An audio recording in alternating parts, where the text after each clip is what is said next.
It's Thursday, February 15th. You're listening to Your Florida Daily. I'm Katrina Scales. 2 Florida congressmen are now pushing for new federal legislation that would override one Florida law when it comes to gun buying. Democrats Maxwell Frost and Jared Moskowitz used Parkland's 6-year mark yesterday to introduce the bill. It would ban states from blocking credit card companies from tracking gun and ammunition purchases, something they say can save lives. Here's Maxwell Frost. The Pulse nightclub shooter racked up more than $26,000 in credit card charges on guns and ammunition in the 12 days ahead of his killing spree. And before he did that, the shooter ran several online searches to determine whether or not the unusual spending would get flagged by credit card companies or not. And obviously it wasn't. Governor DeSantis signed the bill last year that blocks the tracking in Florida, calling it an invasion of people's privacy. A deputy in the Florida Panhandle has resigned while under investigation for firing at his own patrol car after mistaking a fallen acorn for a gunshot.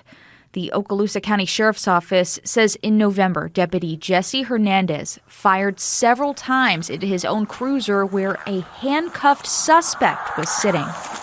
Just fired! Just fired! Just fired! Investigators say Hernandez heard an acorn fall from a tree onto a nearby roof and mistook it for a gunshot coming from his cruiser. I'm hit! Hernandez is seen in a body camera video crawling on the ground to cover. According to an internal affairs report, Hernandez was not hit. Another deputy on the scene also shot into the cruiser after hearing Deputy Hernandez yell. Amazingly, the suspect in the back seat was not hurt. Deputy Hernandez told investigators he was aware the suspect owned a firearm and a suppressor, but later realized the sound had only been from an acorn and that no shots had been fired inside the cruiser. I don't know. It felt like it.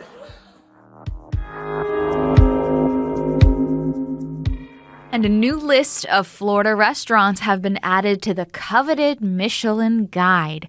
8 of the newcomers were in Miami, including a Vietnamese kitchen called Tam Tam and a Peruvian restaurant called Maddie's.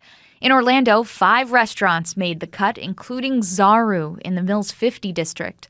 Tampa also had some winners and one of the only American eateries on the list, Supernatural Food and Wine, a casual sandwich concept.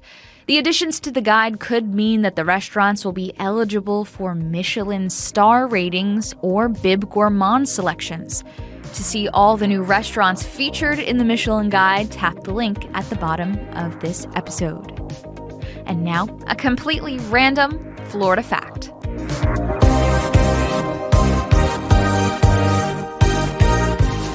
In a quiet wilderness area in Citrus County lies the few remains of a ghost town. The village of Manfield was settled in 1884 and once had a hotel, church, school, 3 general stores, a sawmill, and a newspaper.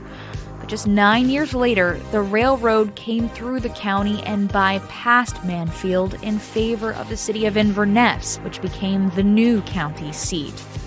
Manfield was soon abandoned.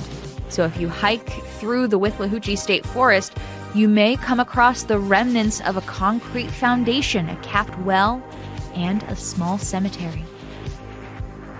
Your Florida Daily is produced by News 6 WKMG in Orlando. I'm Katrina Scales. Subscribe for new episodes wherever you like to listen.